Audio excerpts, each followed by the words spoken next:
pode mesmo assim ter uma função a desempenhar em toda a atividade médica, e não apenas nos cuidados terminais. E aí até eu diria, bom, mesmo que não se justificasse nenhuma autonomização do tema, porque isto está inerente à atividade médica, pelo menos esta autonomização valeria a pena, que é a de os cuidados paliativos serem muitas vezes uma boa plataforma para a consideração do tal equilíbrio entre qualidade de vida e santidade de vida.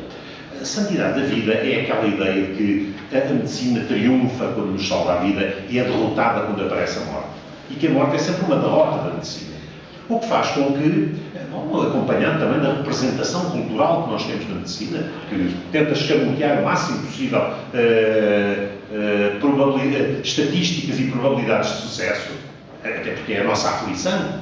e também por uma representação cultural que faz, e não apenas nos livros do Júlio Diniz, que faz com que os médicos sejam uma espécie de sucedâneos seculares do sacerdote, não é? Lembro-me de um romancista francês, Georges Bernanos, que dizia, bom, durante o século XIX começámos a tornar-nos as tais sociedades secularizadas e secularistas, mas o povo não passa sem fé. E a fé passou a depositá-la na ciência. E a ciência, qual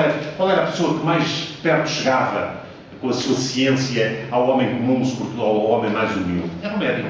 Portanto, passaram a depositar uma espécie de uma fé salvífica no médico. Tudo isto faz com que a medicina se tenha sentido compelida a apresentar-se sempre, e até se compreende, como uma ciência de sucesso, medindo-se muito pelo sucesso, e daí também a influência nas tais obrigações de resultado, que aparecem às vezes mais nitidamente na prática médica que em todas as outras atividades. Porque, efetivamente, as pessoas muitas vezes não se consolam com as falhas do médico, por mais diligência que ele tenha tido. Dizem, eu não quero saber se o senhor tem diligência, eu queria que me curasse, eu queria que obtivesse este resultado, eu quero lá saber da diligência que o senhor tem. O senhor pode ser um ótimo médico, mas um ótimo médico não deixa morrer os pacientes. E as famílias muitas vezes reagem assim. Então o paciente morreu e ele é um ótimo médico. Não pode ser. Demonizam o médico com isso. Ora bem,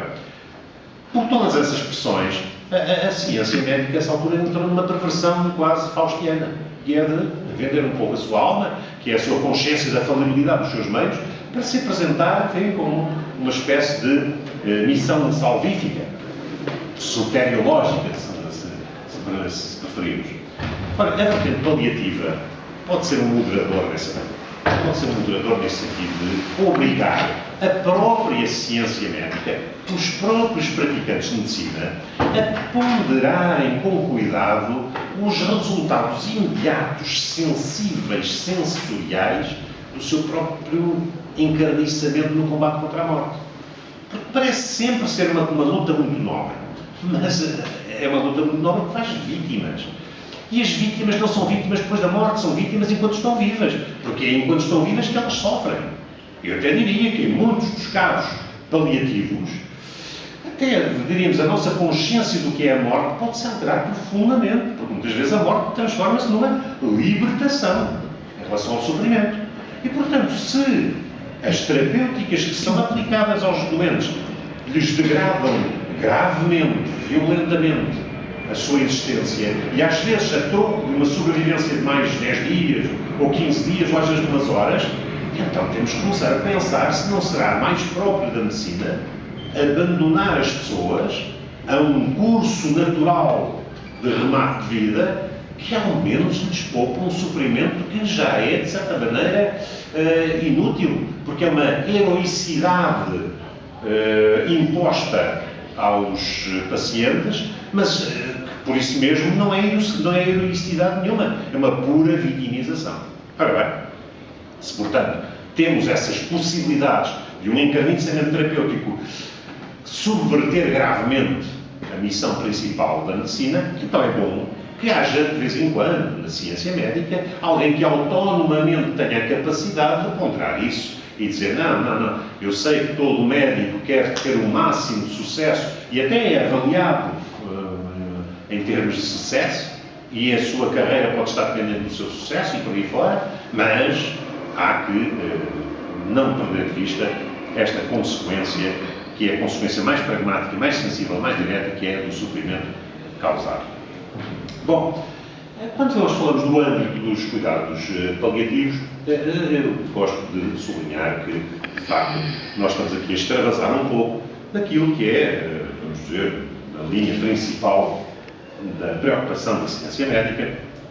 que é de uma abordagem, vamos dizer, centrípeta, exclusiva, focada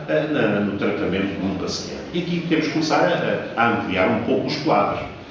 Ampliar um pouco os quadros, porque naturalmente há aqui muitas questões que são realmente de ordem muito mais ampla do que aquilo que é apenas a aplicação da técnica a uma patologia conhecida. Aqui são outras coisas, se quisermos, são também doenças da alma e coisas assim deste género, obviamente exige a maior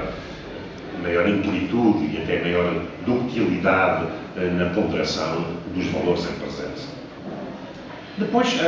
há que também lembrar que esta questão dos cuidados paliativos foi sendo autonomizada com os hospícios, o hospice care, a ideia de hospitais de segunda linha, ou até do tal apoio domiciliário que eu refiro aqui neste slide, que basicamente é a ideia de que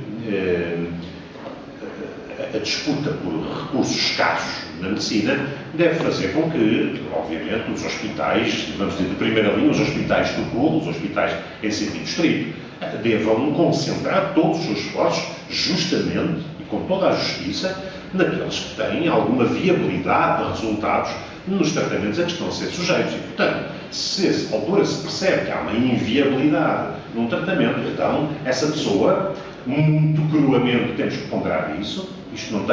Isto não tem nada de bom, isto é trágico, mas é absolutamente necessário ter uma ponderação minimamente justa dos interesses em presença e do entrechoque dos interesses em presença. Essa pessoa talvez ainda pudesse ser sujeita a tratamentos paliativos nesses hospitais, mas estaria a ocupar espaços e meios que devem, com prioridade, ser afetados a pessoas que ainda têm mais utilidade a retirar dessas intervenções de primeira linha, dessas intervenções, diríamos assim, tradicionais ou canónicas que ocorrem dentro de um